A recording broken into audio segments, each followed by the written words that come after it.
All right, let's talk. Eric Arnold here in the Politics Barn, Thursday, September 12th in the evening. Boy, the big debate. So many things to get to. Things happening all over the place. First things first, before we go too far, we're going to have a special guest here while we talk about this issue of Springfield, Ohio, and are cats being eaten by Haitians? And to make our discussion real, here we have a cat. Here we have a cat. This is my cat. This is my cat. He's voting for Donald Trump. Absolutely. If he could. He is a cat. So, I think the government will probably not let him vote. But he doesn't want to be eaten by a Haitian, or anything else for that matter. So the question is this a real thing? Is or are cats being eaten in Springfield, Ohio? Here's my take on this. There is a video of a crazy woman. I think it's a crazy woman. That was in Canton, Ohio, which is not Springfield. Canton, Ohio, Stark County, where she killed a cat and was eating it. And the cops roll up and they're like, yeah, we got this problem here, ma'am. Why'd you kill the cat? Yeah, and I don't know.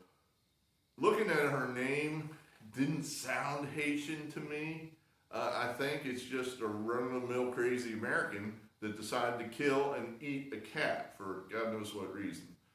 So I don't take that video as evidence that there's this wave of cats being eaten in Springfield, Ohio by Haitians. Apparently cat eating is a thing in Haiti. I believe it's a thing in a lot of third world countries where food's just simply not that plentiful. So, whatever you can get your hands on, hey, fair game, right? Now, as far as there not being any police reports, the city going, there have been no credible reports of cat eating, I don't find that indicative of anything. As Porky here will testify, he does not respect property lines. So, were he to disappear and be eaten by a fox, a wolf, a Haitian, whatever, a Democrat, who knows, I would have no knowledge of that. He would just disappear, So unless I saw him being abducted from my property, I don't know what I would go to the cops with. In other words, yeah, they took that cat right off my property. I saw him do it. And then he disappeared. I saw him steal my cat. Catnapping. Then I would file a police report. But that's probably not how it would go down. He would just simply disappear. And I would have no idea what happened to him. Believe me, it's happened before. Cats disappear. Sometimes they show back up again. Sometimes you find them dead on the road. Happens. But it's very plausible that a cat could get eaten and there would be no police report. I mean, what am I supposed to say? That, yeah, he was on somebody else's property and, they just decided they weren't happy with him and said, hey, possession's 9/10 of the law and he's on my property, so, I'm going to go ahead and whack the cat. I actually did have a neighbor, not a good neighbor, who made a passing reference to shooting the cat with I believe it was a bow and arrow. He was a guy who liked to shoot bows and arrows. And I strongly suggested to him that, hey, you got an issue with the cat, tell me and I'll make sure he doesn't come on your property. And there was not an issue after that. Other than that, all the neighbors love the cat. They love him. He comes around, he catches the occasional mouse on their property. He's pleasant. He doesn't bite. He doesn't scratch. He begs for treats occasionally, but everybody loves the cat. So it's not an issue here in my neighborhood. But, if I had a neighbor that was hungry, I guess, yeah, I'd have to make sure I was a little more careful about where the cat went. So I guess all this is to say, it's certainly plausible that cats are getting eaten and there would be no police reports. Is it happening? Yeah, I think probably it has happened once or twice. Probably has. The geese eating? Yeah, that's definitely happening.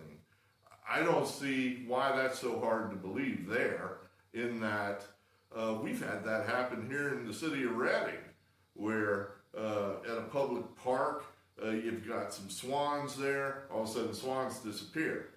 Well, they're getting trapped. They're trapped by the locals and, eaten, apparently. I guess the way they would look at that is, well, you hicks out there in the country are blasting geese with your shotguns and eating them. Why can't we go ahead and help ourselves as the ones in the city? I guess, sure, I could see the argument. I'm not a hunter, so I've never really given a whole lot of thought. I would argue that wildlife on city property does not mean, hey, that's there for anyone to grab up and do what they want with.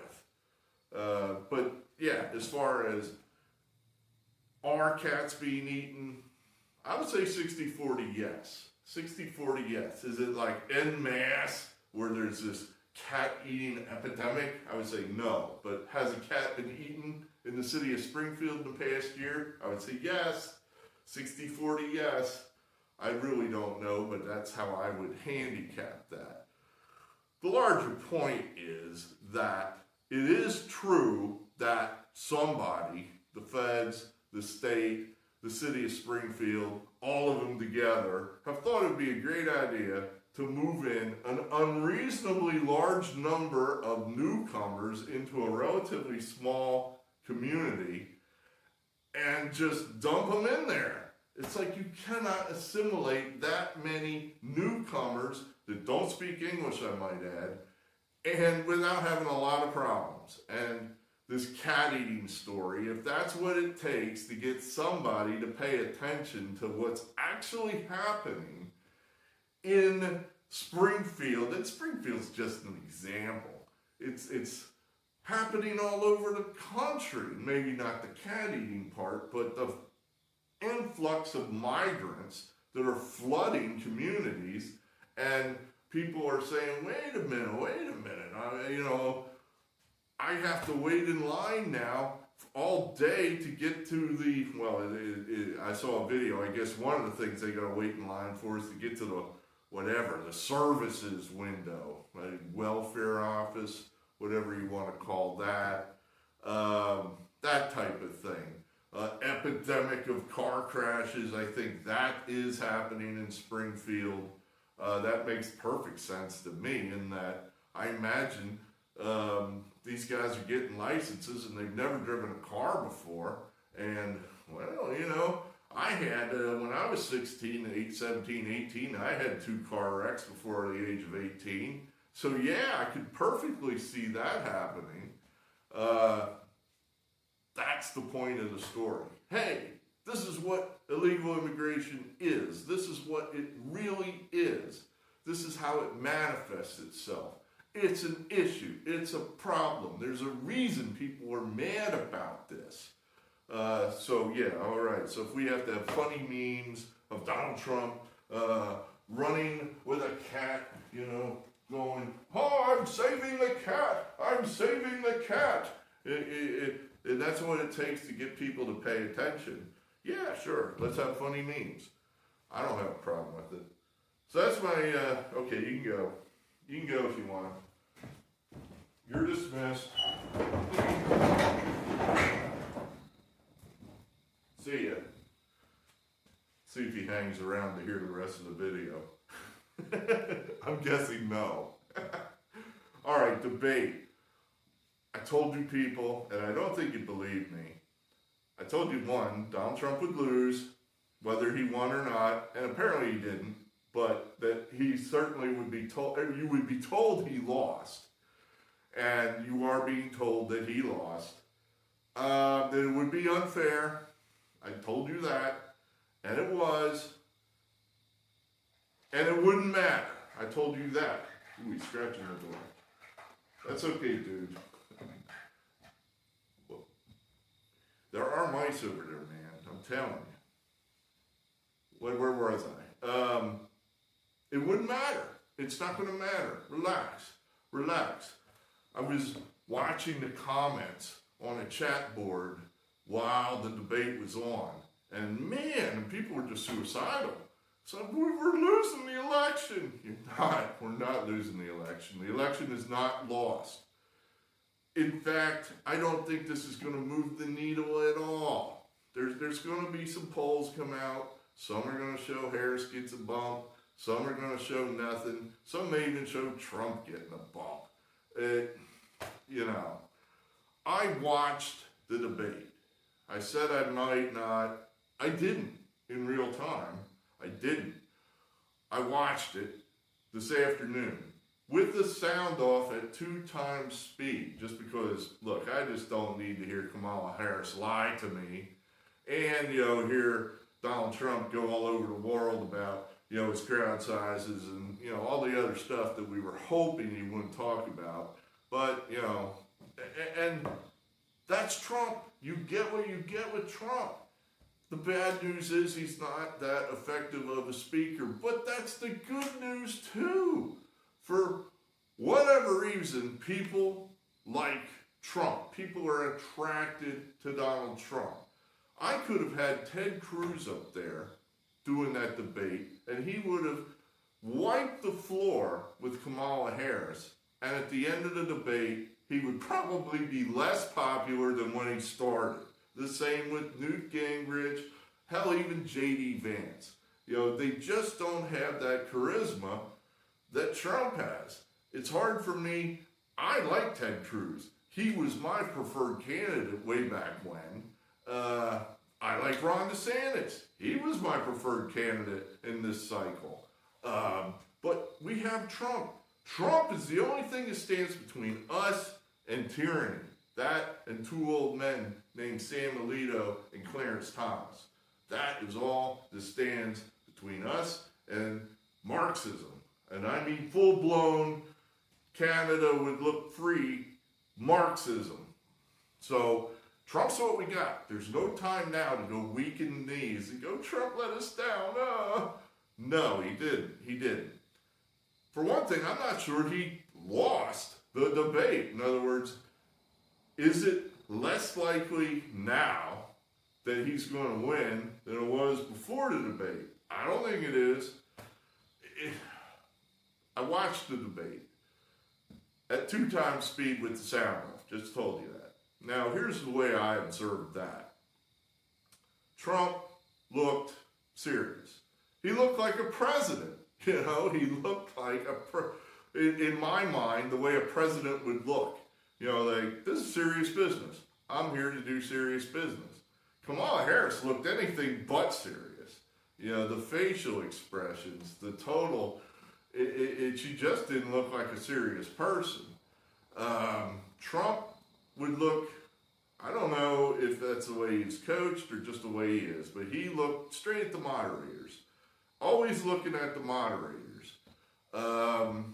Even when he gave his closing statement, rather than look directly at the camera, which I think would have been okay if had he looked at the camera, he looked at the moderators. In other words, they're the ones asking him the questions, so he's looking at the moderators as he's answering their questions. Harris spent, I would say, half the debate turned facing Trump. Where she's just looking at Trump as he's answering his questions in the split screen. When she's answering her questions, half the time she's turning to Trump, and talking kind of at him, even though the question was asked by the moderator. I don't think that worked for her. I really don't. The way it looked like to me is that, she's scolding him. She is, upbraiding him. It looked like she had no respect whatsoever for Trump, or more importantly, the people Trump represents, people like you and me. I know this, that let's say that was an argument between, say, I don't know, a husband and a wife. And if either party was making faces the way Kamala Harris was making faces, that would go up at least a notch, probably two, and it would be on. I've been in some pretty vicious arguments with my wife, and if either one of us is making faces when the other one's talking, like she was making, oh yeah, it would be on. It would be ugly. Much uglier than it needed to be. And I think that would turn people off that were watching this that didn't already have a dog in the fight. Oh yeah, unquestionably, the Democrats, the people already voting for Harris, they were going nuts. Yeah, stick it to him. Woo! Yeah, you go, girl. Woo! I'm not sure that's how a neutral person might view that. You know, they might, and then you have the gang, the 3-on-1 deal. I've always maintained that these debates are unfair, but there's a limit. In other words, the viewer sees that. They see that it's a 3-on-1. It's sort of like, you know, I'm a pro wrestling guy. I've watched a lot of pro wrestling, more than I care to admit. And when the heels are coming in, that means bad guys. When the bad guys are teaming up on the face, and that's how it goes, you know, the faces don't double team the heel, you know, that's why they're the face, the good guy. The bad guys double team or triple team the face.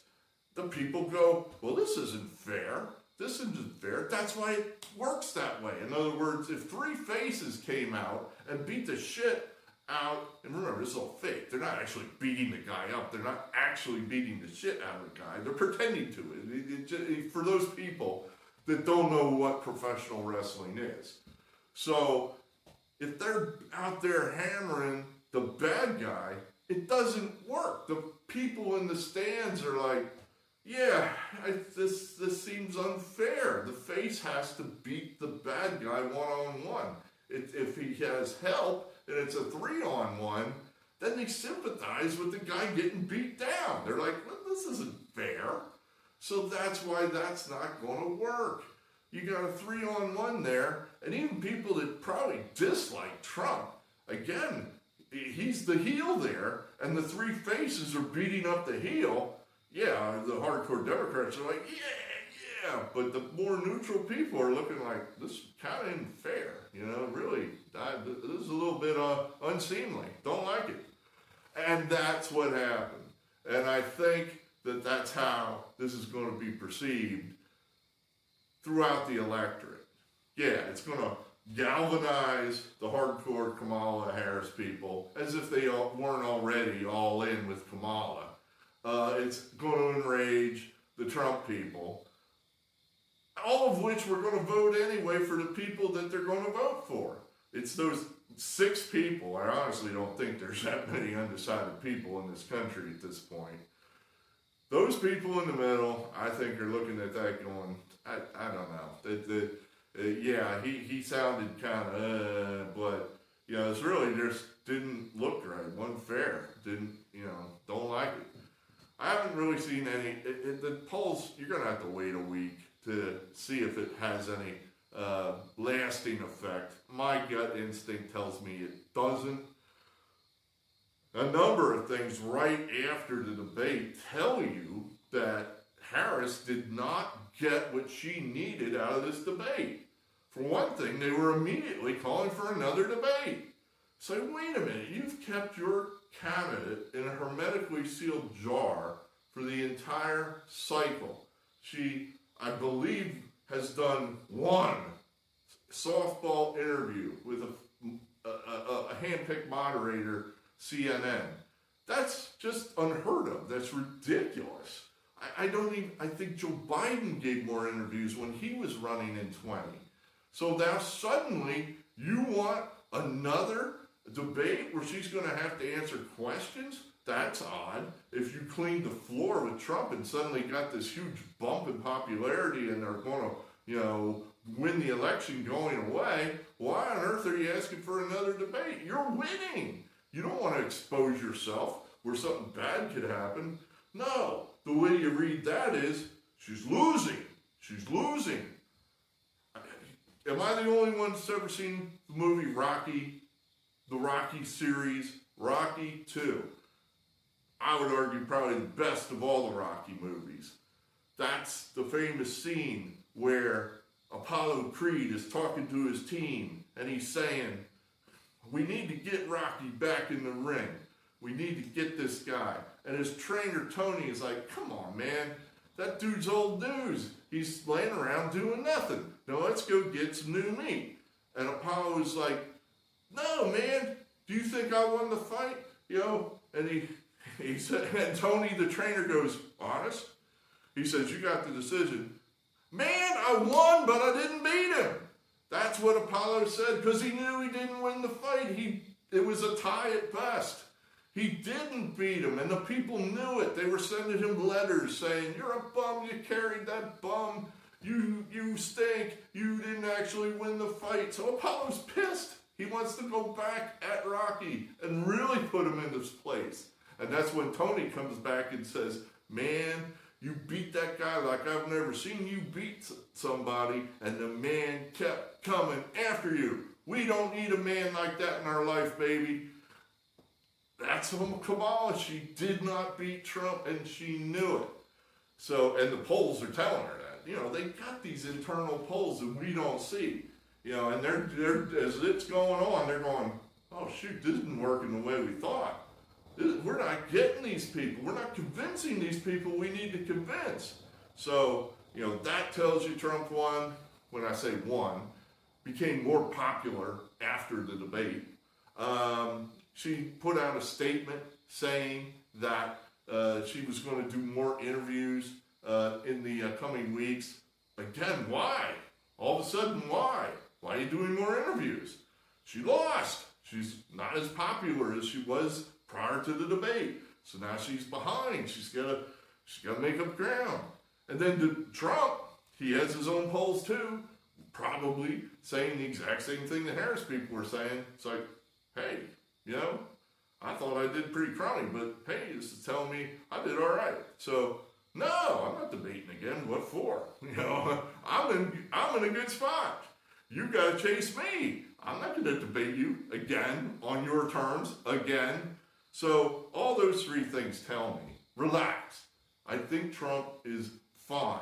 He'll be in a perfectly fine spot, position to win this election.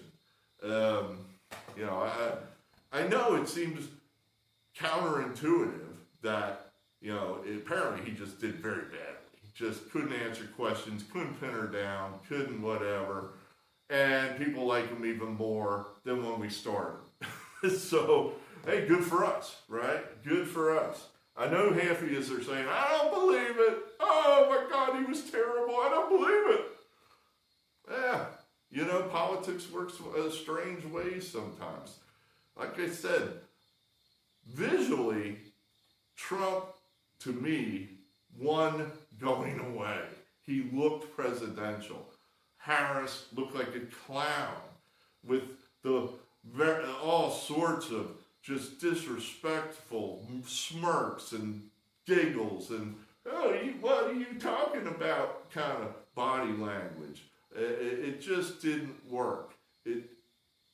All I can think of is clearly they rehearsed this. I can't imagine that she just came out with that and that was not how she acted in all the prep sessions. I think that they all got together and said, you know, I like that. Yeah.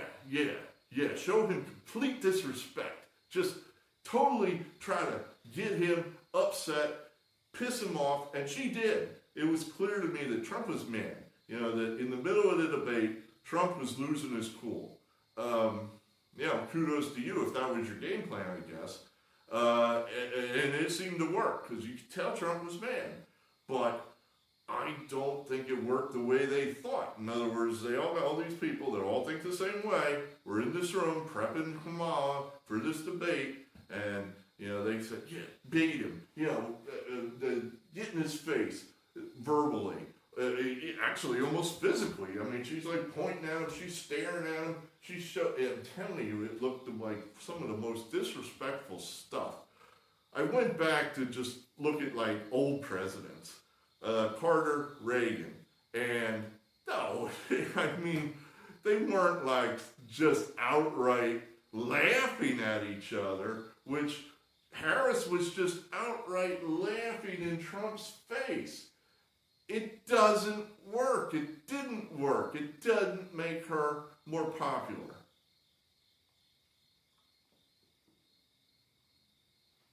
But I can totally think that within that room at the Omni Hotel in Pittsburgh, where they're prepping for this debate, all these people that are far left of the normal voter are just feeding on each other. Yeah, that works. Stick it to him. Oh, yeah, you're really getting him now. You go, girl. And they should have had a few undecided people in that room, or maybe even a Republican or two, and they might have told them, yeah, I don't know that's working. You know, you're really not looking presidential, and you're just, you know, this isn't some kind of TikTok, whatever, teen competition for whoever can come up with the best put-down line. You know, this is a little more serious than that, and you don't look serious at all. And she didn't. And frankly, I don't think she is. She's not a serious person.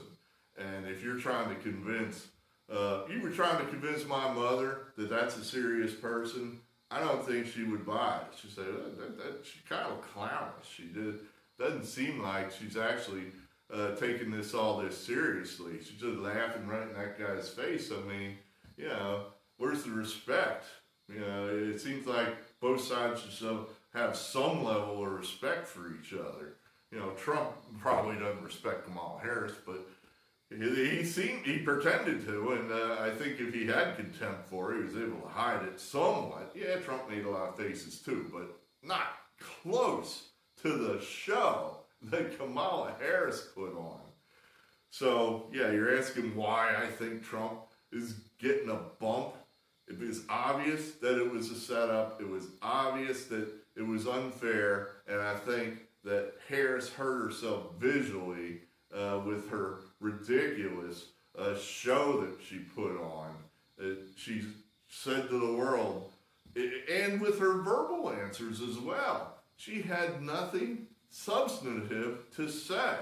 So with the verbal, evasive answers and the visual show that she put on, I don't think it helped her.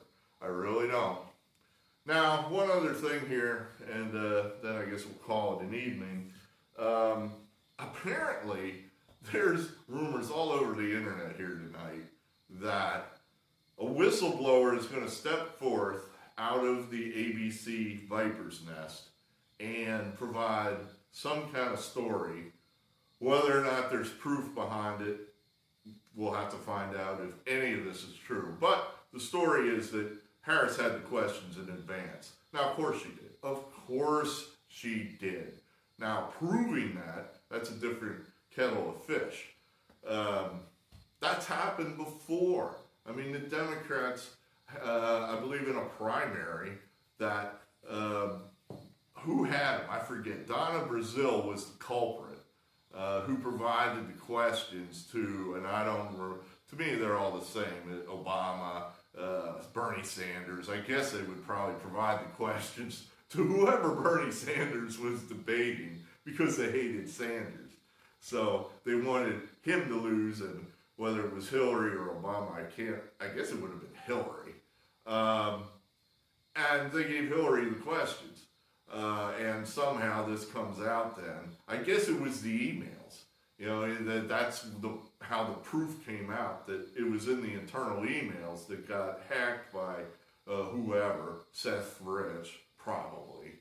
The Democrats would tell you, the Russians did it, the Russians did it. There's never been any proof either way, as far as I can tell, who hacked the DNC emails and dumped them out to the world.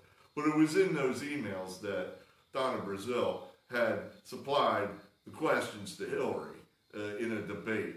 I believe that's what I believe the story is, and if that's not true, then tell me I'm wrong and I'll take it back. But I believe that is what happened. So it has happened in the past. It's not like this is a bridge too far. No one would ever do that.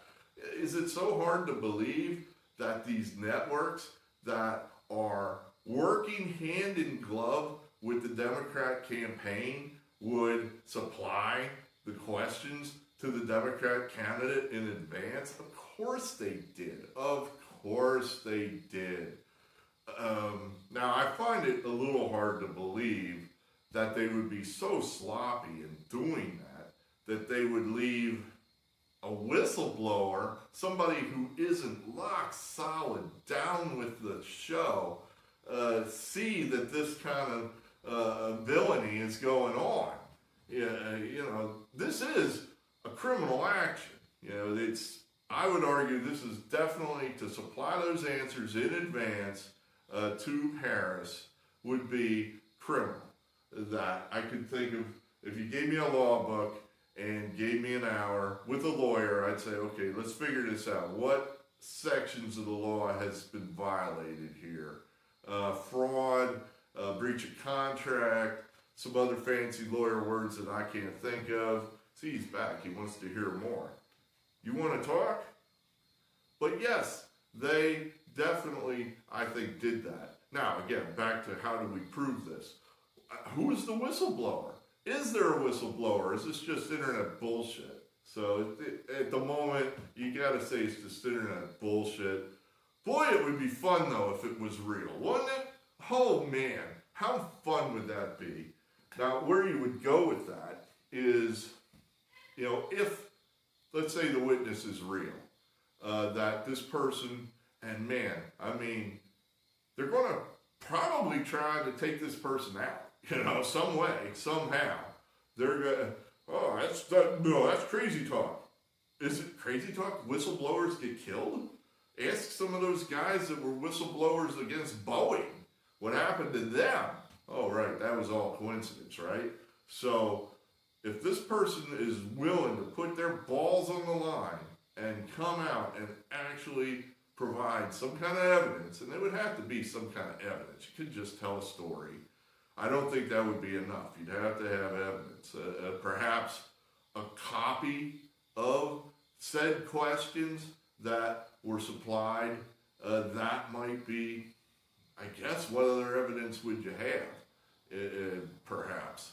Where do you go with that? Well, the House would convene a committee, the one the Republicans have control of, and you would bring in the whistleblower and put him under oath, just like the IRS whistleblowers with the Hunter Biden Department of Justice scandal. Put them under oath, hear what they have to say, let them supply their documents, and then you bring in the ABC people. And anyone implicated, you put them under oath. And the answer would be, are you taking the Fifth Amendment or are you not taking the Fifth Amendment? If they've got the balls to stand there and just straight up deny it, 100% say no, well then that's pretty much as far as you can go at the moment. Now, if Trump would win, then you can revisit the issue with, say, Attorney General Robert F. Kennedy Jr. or Ken Paxton or some other go-getter Attorney General, and then, then you can put some people at least on trial. What I find interesting in this case is you might actually have a chance of getting a conviction, where, to me, I think that the crime would have taken place in Philadelphia, and I know for a fact that sometimes federal crimes are not tried necessarily in Philadelphia. It all depends on the judge. In other words, there was a famous union man down there named John Doherty. He runs IBEW 98. It's probably the most powerful union in the city.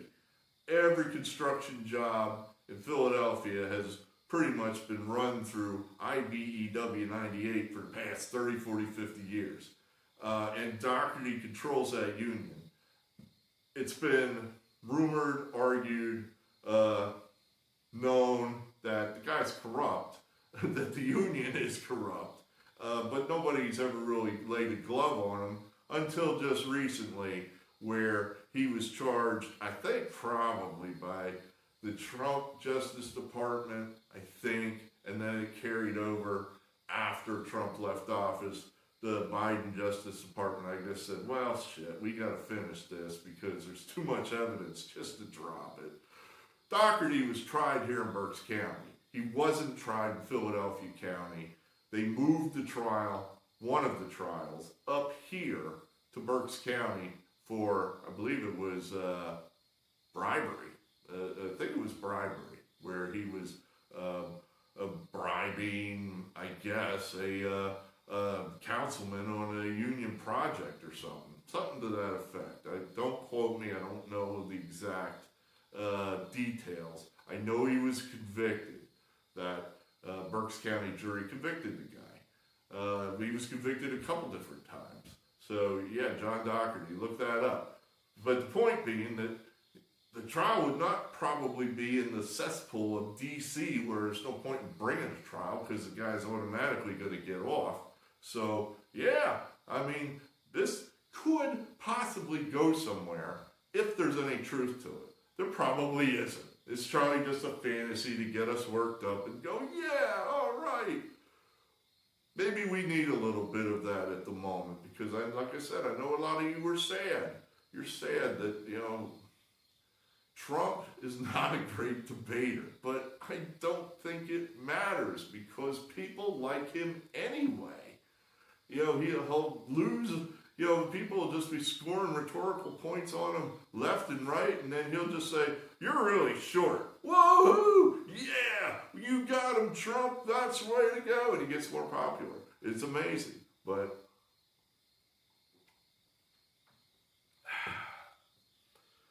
all right, that's probably all I got at the moment. Like I said, we're going to have to wait a few days for the polls to come out and try to confirm what we think, that Trump is going to be okay, that the race is not suddenly over, that, Harris is now going to win by 10 points, and it's all over. We love Kamala Harris because Donald Trump didn't perform that well in the debate. I don't think that's what happened. I really don't. So, and I believe that. I'm not here to lie to you people. I believe that. So, Porky and I, we believe in free speech. Porky particularly believes in not being eaten by anybody. And we'll talk again. Signing off.